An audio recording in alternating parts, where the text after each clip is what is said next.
Tom Dupree is with us now, former Deputy Assistant Attorney General under George W. Bush.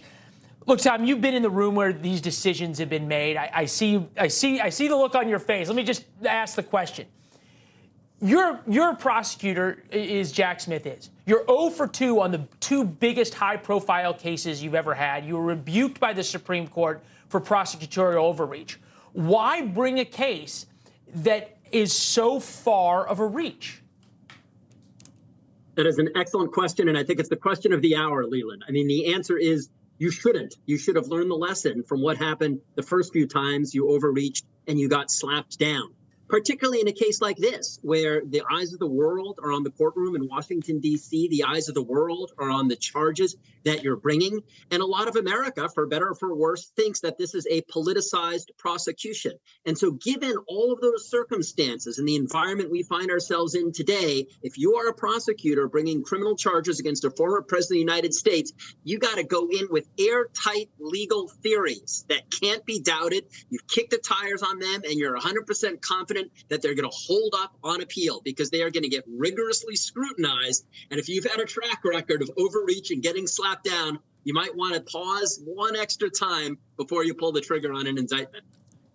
What I think is so fascinating, and look, you got to watch the coverage of this a little bit, because not only is this about the law, it's about the political political side of this, and that is the media side of it, is that there are former federal prosecutors, such as yourself, senior Justice Department officials who served in both administrations, who are all saying exactly what you're saying, which is, boy, is this a stretch, and you got to prove an awful lot here in order to convict Donald Trump.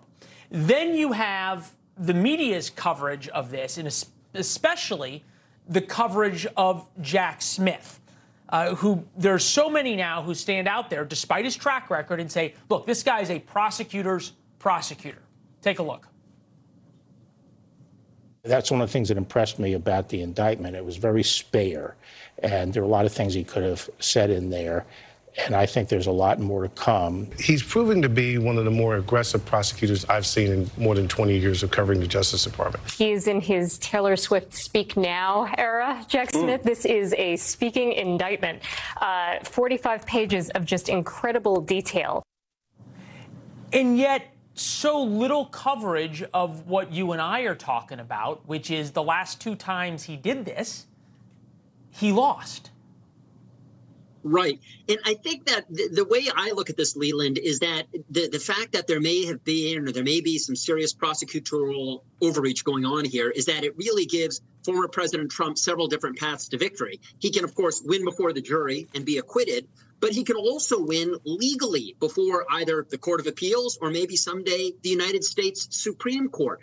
In other words, even if there's a conviction, that's not going to be the final chapter in this saga, because at that point, former President Trump would be able to challenge the legal basis, Jack Smith's legal theory, before the Court of Appeals, before the United States Supreme Court. And in the two other cases you mentioned where Smith was reversed, that's where it all played out. All right. You think about where this happened today. It's about 2 blocks from where we are. You know this area well, but it's within a couple of blocks of the Capitol, where the January 6th riot took place. And yet, for all the linking of Donald Trump to the January 6th riot and all of the discussion surrounding it in the indictment, he hasn't been charged with anything directly connected to the riot. No seditious conspiracy, no insurrection, no attempted overthrow of the U.S. government. None of the things that so many people hoped that he would be charged with, from Liz Cheney to Jamie Raskin to Benny Thompson. Take a look.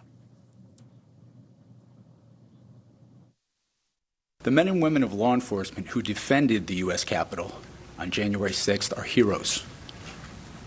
They are patriots, and they are the very best of us. The men and women of the United States intelligence community and our armed forces dedicate their lives to protecting our nation and its people. The vast weight of evidence presented so far has shown us that the central cause of January 6th was one man, Donald Trump. Donald Trump surrendered his role as commander-in-chief and became the inciter-in-chief. He commanded the mob to go to the Capitol, and he emphatically commanded the heavily armed mob. Thanks for watching. Go to newsnationnow.com to find NewsNation on your television provider. And don't forget to subscribe. Click the red button to get more of NewsNation's fact-driven, unbiased coverage.